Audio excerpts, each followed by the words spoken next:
All right, saying hello to everyone in YouTube. Pop out the chat so I can see questions. Hello, everyone. Thank you for joining us again for another episode of SEO Fight Club. I'm glad you can join us today. Today, it's a bit of a shorter episode, which I hope you don't mind, but we're going to talk about Google's new page that goes into detail about HTTP status codes and how that can affect SEO. So I think it's a bit of a technical topic that most people shy away from, and that's why I want to dive into it today. But before that, little boilerplate. We don't have Clint here, so sometimes he gets pulled into client phone calls and things, so he may join us a bit later, at which point we'll ask him what's going on with this show. But if you haven't seen his YouTube show, just search for it by name in YouTube. It's a good resource. He does lots of audits and tactics and tool reviews and things of that nature. It is SEO This Week. If you are also looking for more SEO content, search for the SEO video show on YouTube. It's an interview show where he interviews all the biggest personalities in the SEO industry. It's quite amazing. Check it out. And this is the new show on the scene. This is a podcast. It's on multiple platforms. It's called Confessions of an SEO. I think it's kind of like Radiolab, but for SEO. Carolyn, how would you describe your show? I yield to your expertise again, but no, I think that's pretty much it. It's a non-SEO podcast. Yeah, it's more like she tells a story about how it is and different aspects. And so I've started binge listening to it to get caught up. So there's a good backlog of shows. And if you like podcasts like Radiolab, then you're probably going to like this podcast. And so it's pretty cool. I recommend it. So, Clint, um, let me go back here. What is new with SEO this week? Hey everyone. This week I new format. So going through groups in various areas or questions that are asked of me directly, and we're just answering SEO questions, like the typical SEO questions you see over the course of your days you're going through. And it's actually turned out pretty good. I picked 5 questions, and then live users get to ask all of their own if they want to. I like the format. It doesn't involve me having to think of new topics every week, which, as you can relate to, is kind of a pain. So we'll see how it goes. It's very hard to do that. So I like the idea that it's an Ask Clint Anything show. I think that's really cool. Kyle and I both do those weekly, and they're pretty popular and they're a lot of fun. So I think you'll probably have a lot of fun with it. So I think that's cool. Yeah, I'm digging it. So hopefully it works out. Awesome. Well, everybody, what I told you about Clint's show earlier has changed. So just make note that it's now an Ask Clint Anything show. And I still highly recommend it because Clint is highly tactical. And so he's going to have a lot of good tips.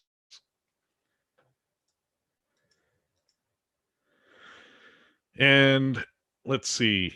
So what's next in IMG? All I have on my list, I'm sure there's more going on, but next will be the AMA with Kyle Roof on Tuesday, July 6th. So once you're all barbecued out and you can't hear anything because you've stood too close to the fireworks, then join Kyle and ask some questions. Kyle, how's the AMA going? Pretty good. With the time zone, we're getting some Australians on, which is exciting. Other side of the planet. Yeah, I think we're covering like the gap on people that struggle a bit with US time zones. So Yeah, good. it's tricky with a global audience.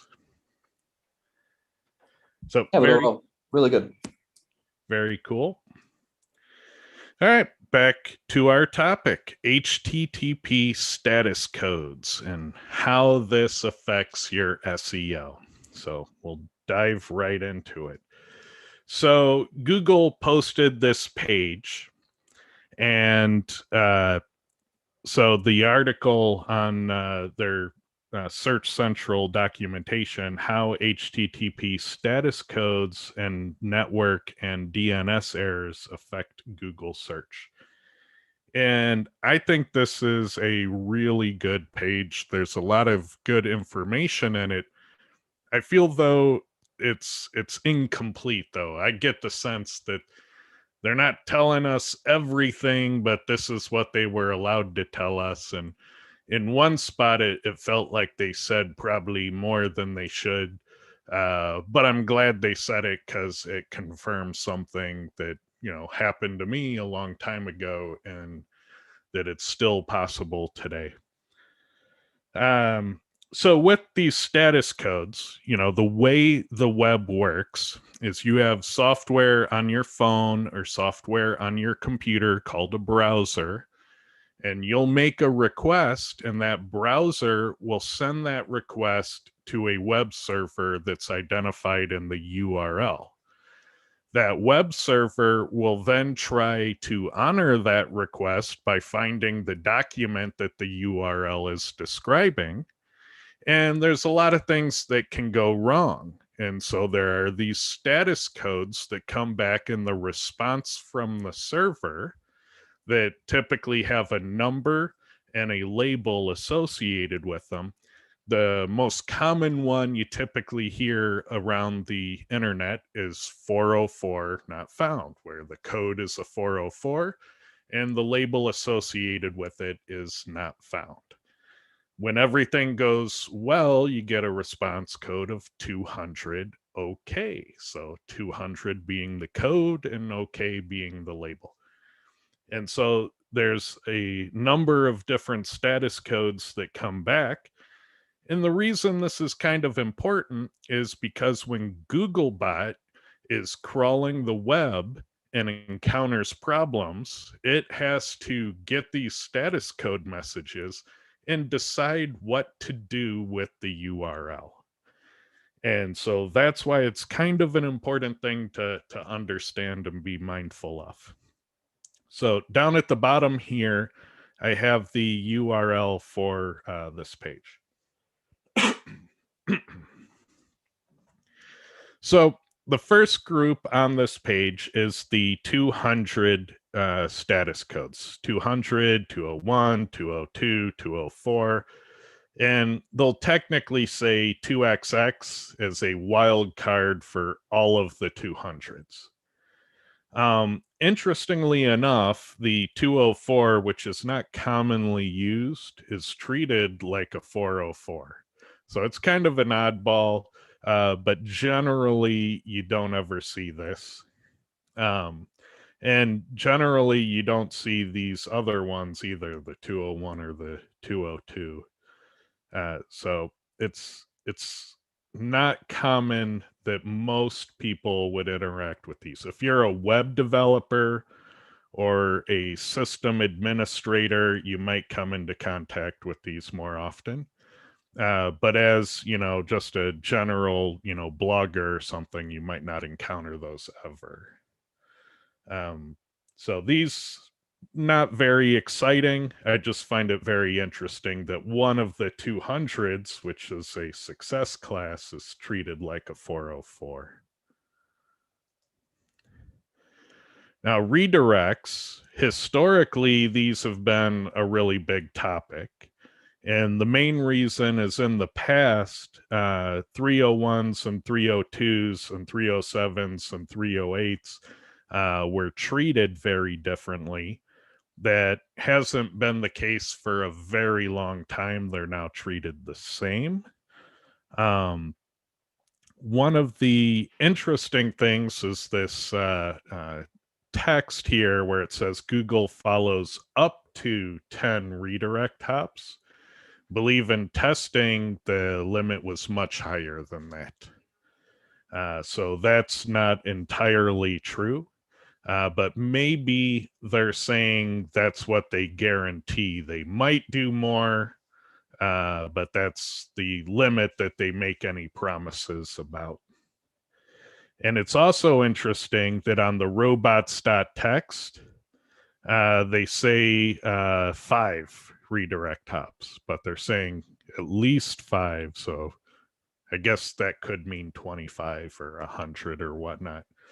But that's interesting that they treat that differently. So up to 10 on a regular page, but at least 5 on a robots.txt. You know, I bet you there's a story behind that somewhere. But interesting to know. So if you're doing redirect hops, you know, that's interesting to make sure that you're not running amok with. So on that robots.txt. I don't want to go too deep into the redirects because they're also not the most interesting part of this discussion, but we can come back to them later if we feel like we want to talk about them. All right, so 400. Things get more interesting to me here because in the 400 error codes, you can actually do some legitimate work. So most of us are familiar with the 404 not found. These typically occur when you have problems related to your site or permissions and things like that. This 429 is an interesting one because they treat that like it's a 500 error. So here's another problem that's, you know, in the wrong, you know, section, you know, kind of like that 204. This should potentially be considered like a 500 error. But, you know, we don't see that too much. If there's some sort of rate limiter, I guess, on the web server, this would come up. But when I say that these can do work, most of us are just using the default 404. And so we don't use anything else in our everyday life. In online retail, we figured out that the 410 can actually do good work. It can actually turn keyword cannibalization into a useful tool.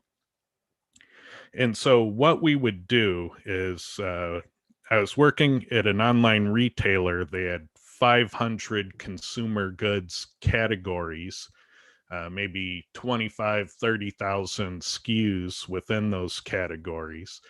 And so we would have things like, you know, a category for sterling silver jewelry or amethyst jewelry. And within those categories, we might have 50 different products that were all sterling silver amethyst bracelets. So we had a lot of different SKUs. They were different designs, but they were all sterling silver amethyst bracelets. And so what we did was we reprogrammed the website to show these pages, but then when they sold out, when they had no more inventory at all in any size, they would go 410. And what happens is on a 404, Google kind of thinks it's a mistake and it gives it a grace period for that mistake to be corrected. And with a 410, Google doesn't require the grace period. So when you 410 that page, Google takes it out of the index quickly. And so when we did that on the sold out event and the product pages, what we are doing was queuing up a whole bunch of different product pages for the same keywords, so keyword cannibalization. But as they'd sell out, the next in stock would quickly take its place in search. So we do that 410 behavior automatically from the website, and the next in stock sterling silver amethyst bracelet would pop in and take its place. So we always had in stock products for the keywords we were ranking for. And we wanted to do that because it helped us efficiently sell through product. We would sell out a pick bin completely, and then Google would start selling out the next pick bin for that keyword. And it was really optimal for kind of warehouse management as well. Because the last thing you want to do is leave a pick bin on a shelf that has 2 units in it. That's bad use of your warehouse real estate. And so being able to sell things out completely and then swap in the next in stock product was amazing. And it turned keyword cannibalization into a really positive tool. So when I see lots of SEOs saying, keyword cannibalization is always bad and you always got to fix it, well, that's not true. It's really good in online retail if you know how to make use of it with that 410. So that's an interesting spot where an HTTP status code can do real work in SEO and help a business out.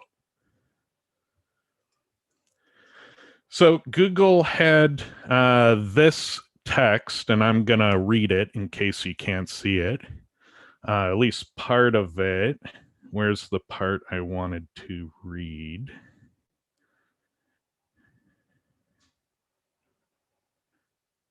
Yeah, it's right here. So it's talking about, I'm going to read 2 sentences. So Googlebot treats network timeouts, connection reset, and DNS errors similarly to 500 errors. In the case of network errors, crawling immediately starts slowing down, as a network error is a sign that the server may not be able to handle the serving load. So right there, they're saying if they start to see network errors or 500 errors, you're going to lose crawl rate right off the bat. But this next part is what's very, very important. Already indexed URLs that are unreachable will be removed from Google's index. All right, I'm going to repeat that. Already indexed URLs that are unreachable will be removed from Google's index. So this is a negative SEO attack vector that is devastating. And Google's own documentation page tells you how it works. If you trigger these 500 errors and network errors on somebody else's website while Googlebot is on them, they will be removed from Google's index. Now, this happened to the online retailer I was working with years ago, and they've changed some of this behavior since then. So now when this happens to you and you get removed from Google's index, they will aggressively look for recovery on your server. So about every 4 hours, they'll say, is the server okay now? Is the server okay now? And when they see the server come back, they'll put you back in the index, but for some reason you rank lower than where you did before. And that sticks around for a couple weeks. And the way these attacks occur is people typically do them right before a very important sale date. And the one that we were always hit the hardest by these types of attacks was Black Friday. So the week before Black Friday, they would hit us with these. They'd knock us out we'd recover, but we'd be 10 spots lower for 2 weeks. And we just lost the most important sales days of our year. And so it's devastating when you have to deal with that type of negative SEO.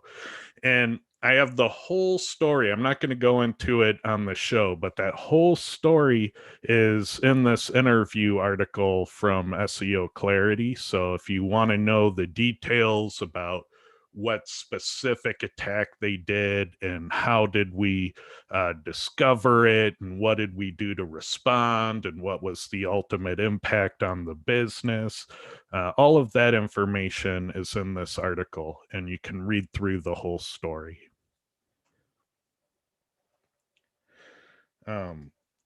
So that brings us to these 500 errors, which is kind of the scariest part of HTTP status codes for me.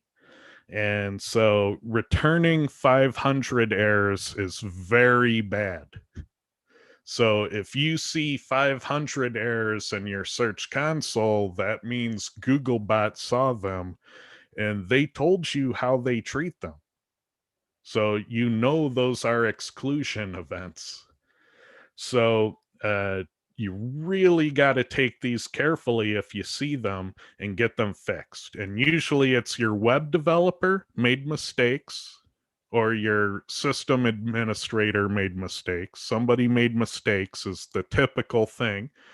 And then the less typical is you are being denied of service from some form of attack where they're figuring out when Googlebot is on your site and they will then try to initiate the attack.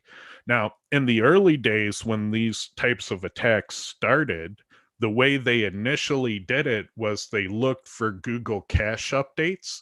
And when they saw a Google Cache update for any of your URLs that was like right now or recent, then they go, aha, Googlebot's on the site. And for large sites, this was a very telling signal of when to kick it off.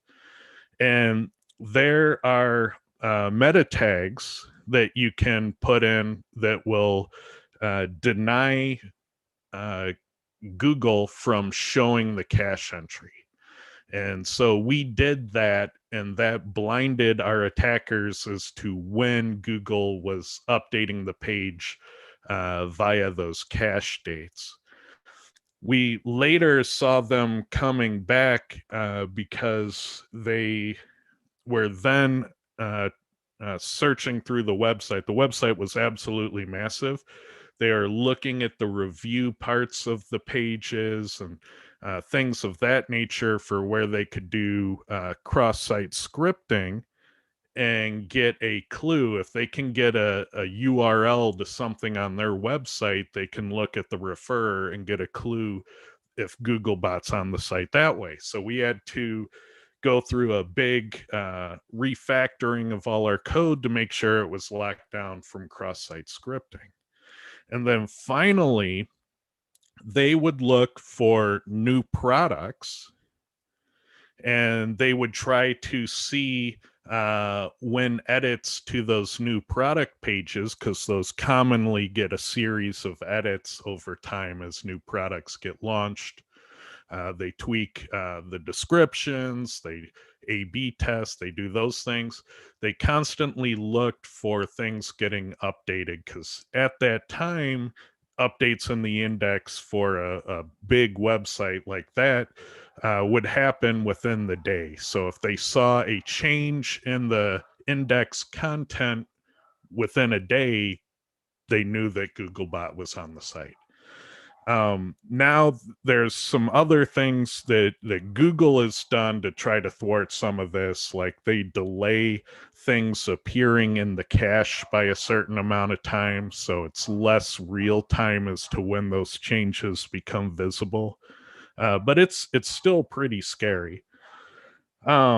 So yeah, if you see these 500 errors in Google Search Console, you really need to take them seriously and you need to find out why. because if it's not mistakes from your web developer or your system administrator, then it's something else. And so you really want to understand why these are happening, and you want to stop them from happening. Now, going back here, there's another thing that you can generally find with these 404s. And I would see in Google Search Console two types of behaviors regarding 404s. So one would be the owner of the business would speculate on new domains, and without any of us knowing, he would just point them at the store. And that was kind of tragic because a lot of those domains were abandoned because they were penalized into the ground. They were scorched earth to Google, and then they got pointed at our website, and we'd see our rankings fall through the floor, and our 404s would go through the roof. We would take on a ton of bot traffic, because when you point a domain like that at your website, now all of a sudden all the links out in the world for all the URLs for that website that isn't yours, they all come to your web server, and they become 404s because your website is a PHP website and that domain had an ASPX website instead. And so none of those ASPX URLs exist on your PHP website. So when you point domains at your website, you generally create a ton of 404s. And all the bots that were crawling that other domain are now crawling your website in addition to it. So you kind of double up. And so if you got 15 of these domains and you point them all at your website, you might be doing a 15x on all the bot traffic and flooding the console errors with a 15x of 404 not founds. And so you got to be careful with some of those behaviors. Now, the other behavior, so we said one was the business owner is speculating and pointing domains at the money site. The other one we tended to see was black hats. Their domain would become scorched earth. And so then they'd point it at us to either try and hurt us, or they'd point it at us to try and clean the reputation of the scorched earth. And so when you see those happening, you kind of have to use redirects. So going back to another status code, redirects to be a middle hop on those things that are negative and pointed at your website. So you then say, okay, well, I don't want to be the end leaf node of that negative domain name. So I will just forward anything from that domain to somewhere else, and I'll just be a middle hop on a redirect chain. So that's typically how we would deal with those. And those redirects do a lot of work too. So we kind of glossed over those, but those are really important because once you get a new domain pointed at you and you get all of those 400 errors, the reason you're getting all those 400 errors typically is because bots are finding those URLs out in the world and they're following them, and they resolve as a 400 error on your website. You can use redirects to reclaim those backlinks and reroute those URLs to some page that you're interested in.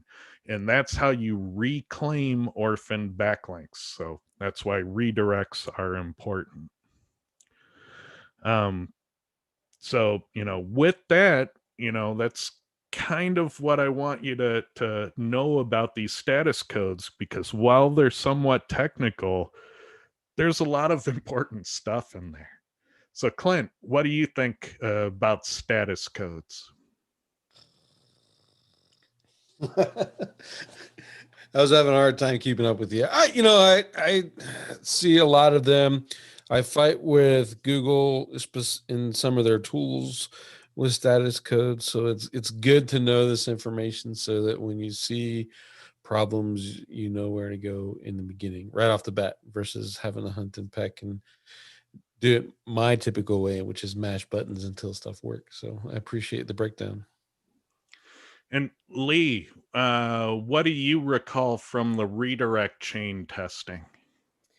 I think it was 15 or 20 that it would go before it would stop. So, you know, it was a lot longer than I think the old thing said, oh, it was 3 or 5. And we're like, well, that's not true. So we went way, way past that. But that's what I recall from it. Yeah, I think it was 20. Yeah, I remember the 20 number as well. But then I feel like Muhammad was talking about that they actually think it could be more. Like they realized that how they had it set up, they actually might have been limiting it accidentally, and that they could actually probably get more than 20. Yeah. And so, you know, status codes, while largely unseen, you know, they can be very telling. And, you know, definitely 400 errors are, you know, common when you're getting new domains pointed at your website. So if you think somebody is, you know, trying to take you down with, you know, toxic domains, you'll usually see a flood of nonsensical URLs in your 400 errors. So definitely check those out, and definitely look into the 500 errors, especially if you're an online retailer. If you're ignoring 500 errors as an online retailer, you're going to have a bad year. Ted, do you have a particular tool or tool suite you recommend if somebody wanted to go kind of poke around and see what kind of errors my website's getting? Well, the one of the things that Search Console is actually very good at is communicating the errors that Googlebot is seeing on your website. And those are the most important ones. Because if Googlebot never sees a 500 error, then it's not going to really impact your SEO. It'll impact your CRO for sure, but it won't impact your SEO if Googlebot never sees them. So, you know, definitely look in Search Console. That's the easiest place to see what Googlebot is seeing. Next, you can look at your web server logs, but many hosting platforms, they're not too transparent about giving you log access. Like if you have a Shopify store, they won't let you have any web server log access. And so you might be totally blind on those platforms if there's any issue of that nature, at which point all you have is your Search Console logs.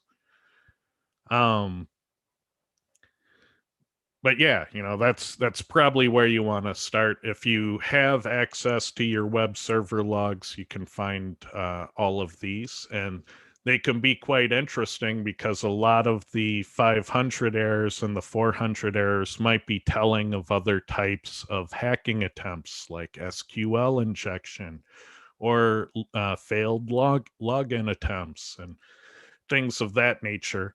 And I'll tell you, you know, if there's somebody that's trying to negative SEO your website, they're probably trying to hack your servers. They're probably trying to smear your brand name.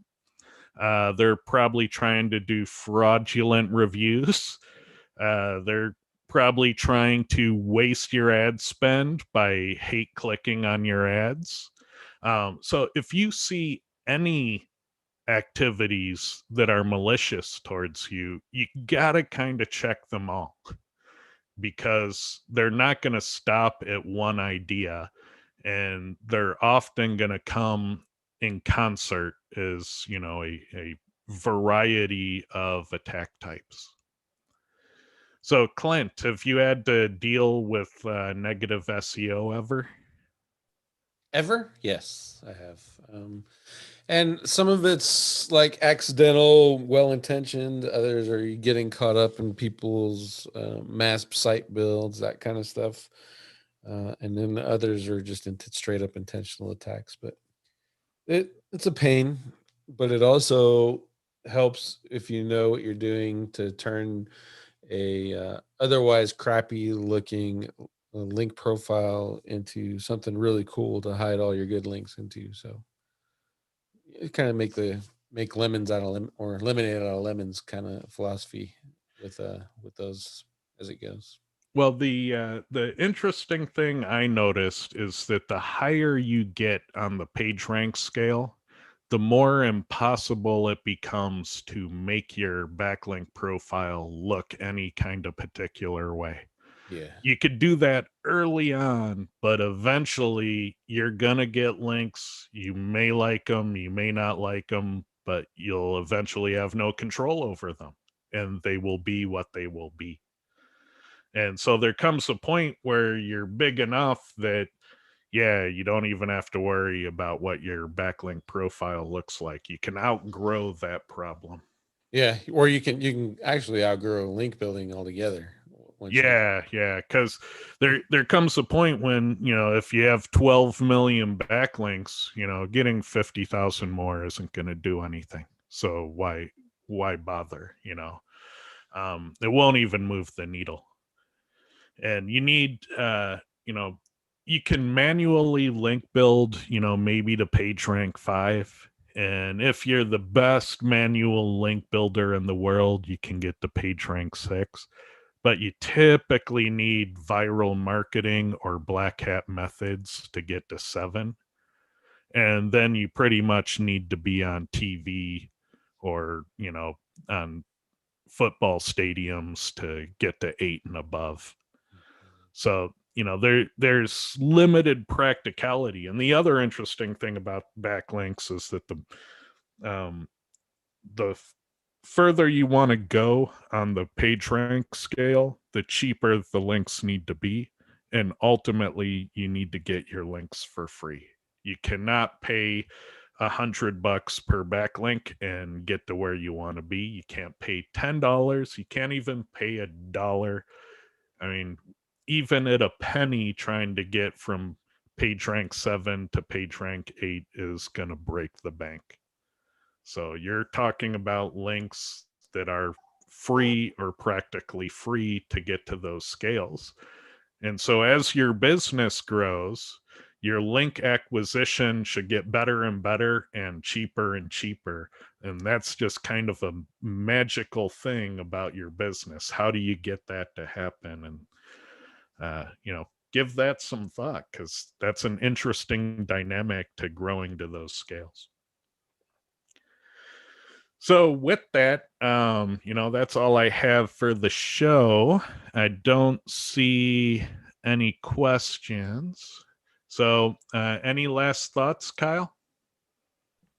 The only thing I enjoyed was on the 400 page, Google said that 404s will start to decrease your crawl frequency.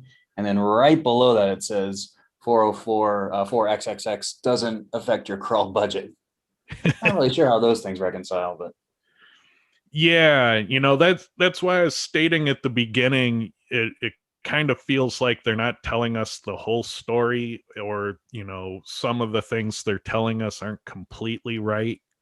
But I do find that overall it was a great, disclosure of a lot of things, and it confirmed the negative attack vector that I have been talking about for years. They put it in the text, and I'm not sure that they meant to do that. I wonder if that sentence there, the already indexed URLs that are unreachable, will be removed from Google's index. I mean, right there, it tells you that it's a negative SEO attack vector.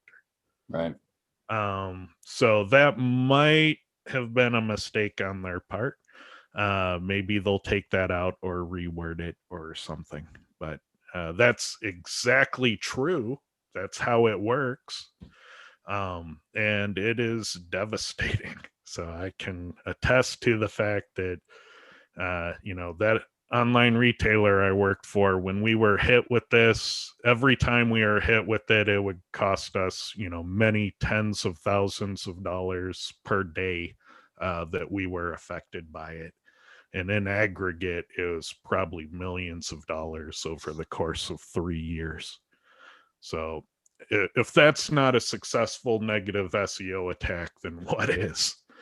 Yeah, agreed.